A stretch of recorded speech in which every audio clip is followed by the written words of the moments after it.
Good morning, good morning, good morning, good morning to all people, all colors, all races, all languages around the world. Good morning to everyone. May you have the most beautiful day. May you have the most awesome day. And for whatever goals that you have set forth for yourself on this day, may those goals come to fruition.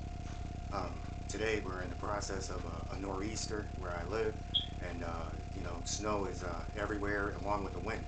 So through this storm that we're faced with, it's the most perfect weather for me to share something that I experienced, and maybe you can get something from this experience. So today's topic is you are in control of your reality, and you would say, most would say, well, we know that anyway. I want to offer a quote, and this quote will throw a monkey wrench into it because we think of reality, but we rarely think of how consciousness plays in to our reality in our physical world.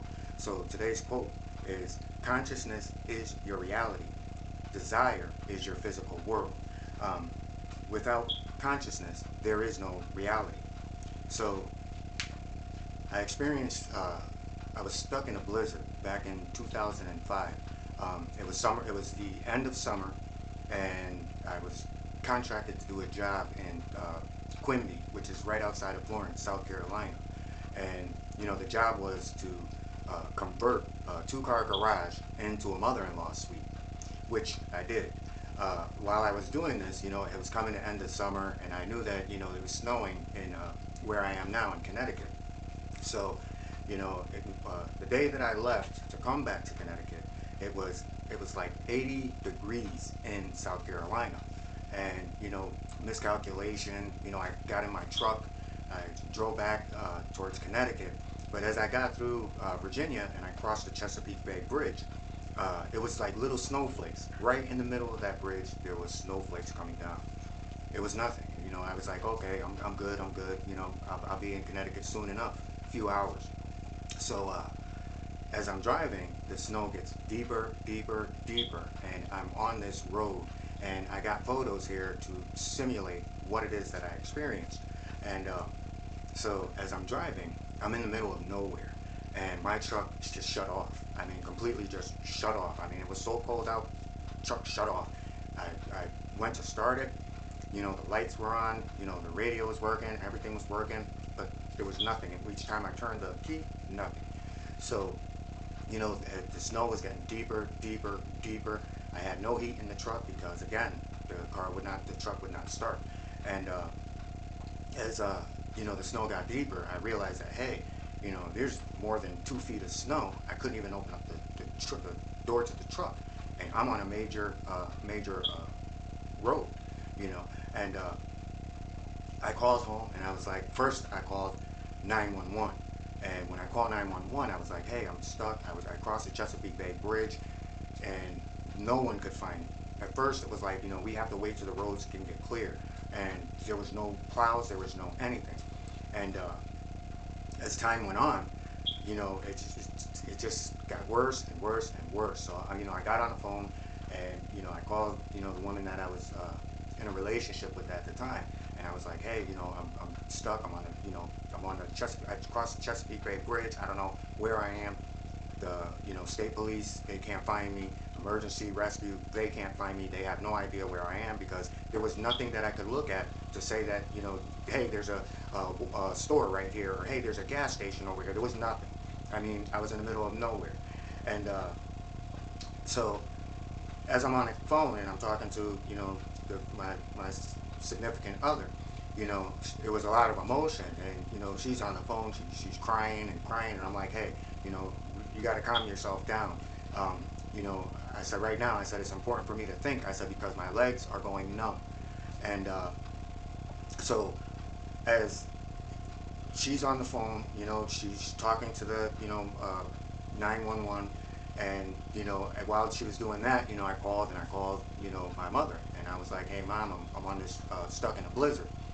I can't feel my legs, and my significant other, she's on the phone with 911, and so I was saying to my mother, I said, and all the time they're both hysterical, and it was these processes where hey, I'm the one that's in danger, please don't be emotional. We need to think. We need to calm down. And it's like, oh, no, no, no. And, so it was me reassuring instead of me being in a panic. And so, my mom and my significant other, they're, doing joint phone and as well talking to, 911. So each time, I would get a call and they're like, okay, well, they're there. Do you see any lights? And I said, yes, I see a light, but it's off to a distance. I said, it looks like it might be, be a house. And, my significant other as well as my mother, they're like, go towards that light, go towards that light. And, I'm like, no, I need to stay here. I said, if I start that distance, because it looked, the light was coming from possibly, I would say about 1.5 miles away, going in the opposite, going away from the road, but going into a field, because there were fields on both sides, but it was filled up with snow.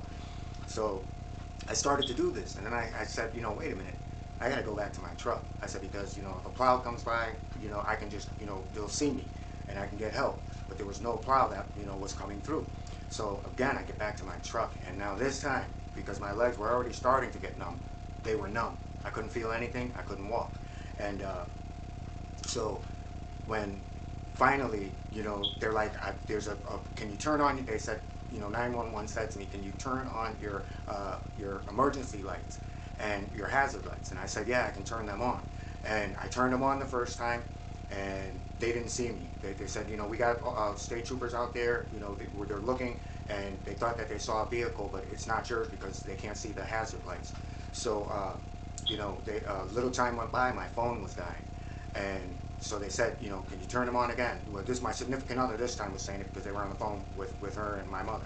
And they said, turn your hazard lights on again. So I turned my hazard lights on the truck again, and they said, they see you, they spotted you. Someone's on their way, they're coming. So, the vehicle, now I see the lights, and they're coming from a distance. I see the lights as they get close. Now you would think, hey, you're safe, now, you're gonna be pulled out, you're gonna, get help. So, as the state trooper finally reaches up to me, and the first thing that he says, do you have any weapons or do you have any drugs? And it wasn't, registrations, license, any of that stuff. My legs are frozen. So I'm like, no, I came from South Carolina. It was like 80 degrees out, and I said, once I crossed Chesapeake Bay Bridge, it was like night and day. Everything changed. So he's like, well, I'm gonna have to, go through your vehicle, search the vehicle, make sure you have no weapons and no drugs. So I said yes, and he goes, I said, can I get in your car? I said, my legs are numb. I said, I can't walk. So he's like looking through my truck while I'm saying this, and I say to him again, I'm like, I can't feel my legs. I can't feel my legs. So he's like, just go ahead, get in the car. I was like, I'm gonna need you to carry me. I said, I can't do this. So he didn't. His content was, I'm gonna find guns, I'm gonna find drugs, and this is a bust. So I get out the truck, I open up the car, the truck door to get out. I move my legs because I can't move. So I tried to, put him on the rest before he stepped down, and fell right face first into the snow. Now he realizes, hey, this is a lot more serious. So now he stops everything he's doing. He's on the radio, and he's like, hey, we need someone to, medevac. We need to get this guy out of here. We think he's going through his legs are frozen. It's bad. So, he carries me, puts me in the back of the vehicle. He goes into his trunk. He's got all these blankets, and he wraps these blankets up, and he just throws them on me. He's like, try to stay as warm as you can. He said, I'm going to turn the heat up. He said, I have to, for procedure, I have to go through your truck. He said, I've already made the call, which I heard him doing. So he gets in the car, and he says to me, look, there's nobody that can come and get you or me. So what I'm going to do, he said, I'm going to bring you somewhere. He said, because if I took you to a hospital, there is no hospital within miles from here. He said, so even if I brought you to a hospital, you'd never be able to get back to your truck after, and your truck will be gone, and since you're not from around here, it's going to be very difficult for you. So what this officer did was he brought me to his home. He brought me to his home. And when he brought me to his home, his wife is there, and she turns on the lights, comes to the door, he's at the door, he's talking to her. And, I thought, hey, I'm in the middle of nowhere. These people, here's a black guy, in the middle of nowhere, and they're not going to help me, so I'm just going to more or less be stuck, and they'll probably bring me back to my truck. But no, he was still working, still on the job. And what he did was he left me there. She made me coffee. She made me tea. They put me in the guest bedroom. She made a meal, and all this taking place because by the time they found me, it was like 1 or 2. It was close to 2 o'clock in the morning. So by the time I got to where he lived, it was probably more so 3 o'clock in the morning. So he goes when he after he, he brings me in, puts me in the bed, carries me, puts me in the bed.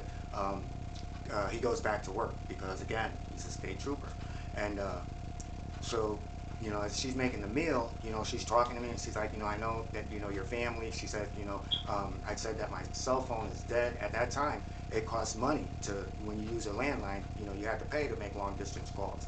So she's like, here, call your family, let them know that you're okay. So, she's like, I want you to get some rest. She said, eat, get some rest. If your legs, you don't feel anything in your legs, she said, I'll come check on you every hour. If, you don't feel anything in your legs, let me know.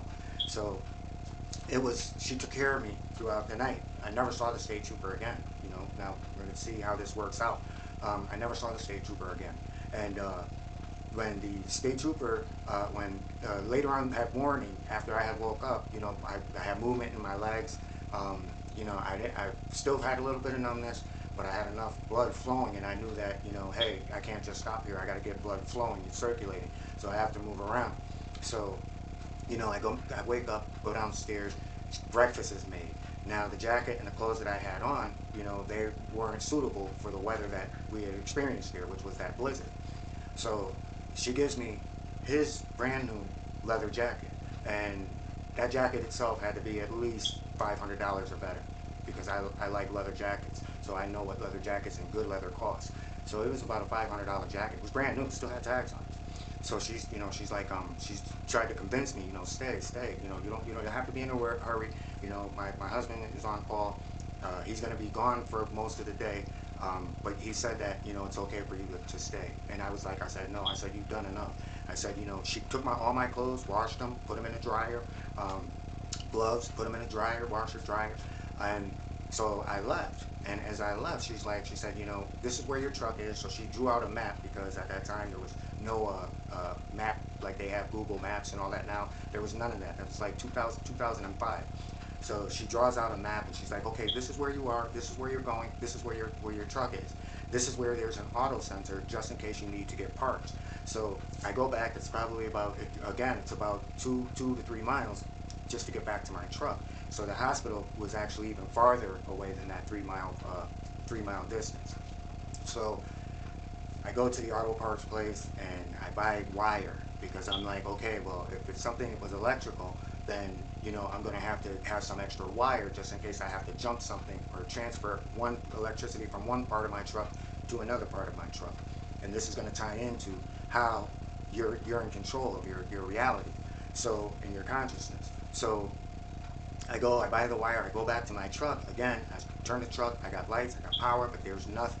So now there's a part in my truck that's called a relay, and the relay is in your vehicle. It's in every vehicle, but most people are not aware of this function. So you can literally divert power from your starter and jump your relay going straight into your battery, and it automatically takes away from the ignition. So you can literally start a car without a key, and that's how you do it. And some people, it's called the tachometer. It serves the same function. You can touch the car, touch the battery, touch another part of your car, and the car will start up. Most people are not aware of it because, again, they buy cars, but we don't read the directions. So once I, got the car vehicle started, I made it home, I was safe, everything was good. But what I drew from that experience was when it came to calming down 2 people who were hysterical while this was taking place. And if my consciousness wasn't strong to say, hey, wait a minute, we have to think in this way, not be emotional about it. We have to think technically, mentally, and be, don't exert more than what you need, not to become too emotional. That as I experienced that process, I realized that I was actually alone. And as you can see on the pictures that you have here, this is what we experience in life. And a part of controlling the situations around you is to be able to accept that your reality is only what's in front of you. Your consciousness is how you exist. So if we look at a physical world which we desire, which is children, which is a relationship, which is a good job and wealth and status and everything else, if I'm facing you and you see that picture behind me, but I can't see that picture. Nothing exists. So if there's significant other, there's the ultimate job, there's the status in life, and then there's everything else, friends, social circle, everything we want. To me, because I'm facing you, none of that is existing. I desire to bring it into my reality. So you're in control of your reality, because when things happen to you in reality, how often do we test ourselves? In the photos that you have, you would say, hey, he's telling us a story about how he was stuck in a blizzard. I'd hate snow. I'd hate going out in those type of elements. But anyone that knows me, I've always done it. And the reason that I've done this is to go out there is because I never forget the experience. So when you see me standing in these pictures and looking at what I'm looking at, it's always how to survive. The trees off to the side, can I use that to make a shelter? The rocks that are on the ground, can I use that to, make a fire? Okay, now there's water off to the side. How to make, fishing. They teach you in there on nature channels and survival channels. They say to you, you know, you take a little stick and, you just happen to have a piece of string on you and, you got a needle and a thread, so, you can make this and you can survive. What if you don't have those things? What if you don't have anything on you? Did you know that you can literally take tree branches and make a net? How many people know that? I never knew that. It became from that experience to say that everything that I see in front of me, I'm in control of that reality. And what I desire isn't always going to be there. It's not always going to walk with me. It's not always going to be there to save me. Sometimes you're going to have to be on your own. And it's your fear. Most people who die in the wilderness or die in situations where they're away from civilization, they don't die because of survival skills. They die from fear because they've never experienced what is unknown. And we go through that process when relationships are ending. We go through it if a job is ending. We go through it if we lose everything that we've worked for, and just made bad investments, and we lose these things and are taken away. But how many people are willing to walk that road? So if I'm walking this road, then my reality has to follow. What I desire has to follow. And we live in a world where what you desire is manipulating you to turn back out of fear of what's in front of you. So I want to leave you with this example of how you can be in control of your reality and how, you're, to go back to that vehicle about how many people knew about, how to start a car without a key. Or if, one part of your car is not working electrically, how to bypass it. Most people don't. It's like a washer and dryer, or it's like a refrigerator. It's like appliances. We buy things and we go through life and we say, okay, we'll buy a car. But yet and still we don't know how that car works. So we have to send it to someone to fix it. We want to paint our homes because we go and we buy a home. And we bring someone in to paint it instead of learning the processes ourselves because we live in a world where we don't have time to do these things. So to go back to the example, South Carolina was, where I was leaving from. So I'm going to use a train ride. So now say I got on a train, and what makes the difference between success and failure in life, success and failure in life is this train ride that I'm going to describe to you. It's like getting on a train and two people getting on a train in South Carolina, and they're taking that train to Connecticut. Now, one person says, okay, you both bought tickets, now you're sitting down and you're comfortable. Now, you're either reading a book or you're working, catching up on stuff that, work that you need to get done, or you're just with the headphones, little music, or, having a book read to you, you're relaxing. But a successful person will get on that train, and by the time that train reaches to that Meriden, Connecticut station, they not only rode that train, but they know that that train has two wheels. Each cab in that train has 4 separate engines. Each engine is controlled by a caboose. Each caboose is powered by diesel or electric. So they literally understand how the train works that they're riding. They know that this is how these emergency windows work, just in case the train, something, Lord forbid, happens with the train. They know how to open up the emergency hatch. But they also know that there's emergency hatches on the ceiling. And they also know that there's emergency hatches on the floor. And they also know that each cab is pressurized, just in case there's water. So they understand how much time they have if the cab is submerged. They know that they're pressurized cabins. So you understand how something works instead of just trusting that that train is going to take you to where it's going. So it's up to us to, develop our consciousness and bring our consciousness in line without having fear, understanding that regardless of everything that we desire, what's in front of us is actually our consciousness and just our physical being. So hopefully people, you can get something out of that because, I really want people to understand that, sometimes through a tragic situation that you survive, that there's certain tragedies that you go through in life that you should never say, I want to forget.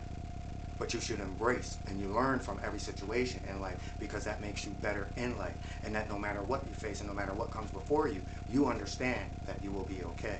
And I was out, you see the photos, I'm getting ready to go back out, because I also go out all the time because I know what I experienced. And I know that there's people on my street, which I went earlier, I helped somebody, one of my neighbors down the street, helped some of the neighbors where I live, and I'm going to go do the same thing, because people need help to get out. We always say, oh, I'm independent, I don't need a man, I don't need this. And not just for the females, but I'm saying it because females say that a lot. I don't need a man. Well, push your car out of push your car and get your car out of that ditch. You're going to need help. So it's these situations. As far as men go, it's the same thing. There's people who have two-wheel drive and all-wheel drive and are just spinning. You're going to need help, and that's one of the things that I like to offer. But I also like the peace of being out in open air and being in the elements and nobody else is around, because I thrive in it. I connect with the energy that exists in this universe. So with that, everyone, have the most beautiful day. Have an awesome day. Be the best person that you can be. And remember, always try to lend a hand, because by lending a hand, it crosses bridges. And we know that we live in a world where right now it's based on fear, and it's based on separation, and it's based on division. But it's these little acts of kindness that we do that can bridge those gaps and make people question what's around them, which is their reality. And with that, everyone, peace and blessings.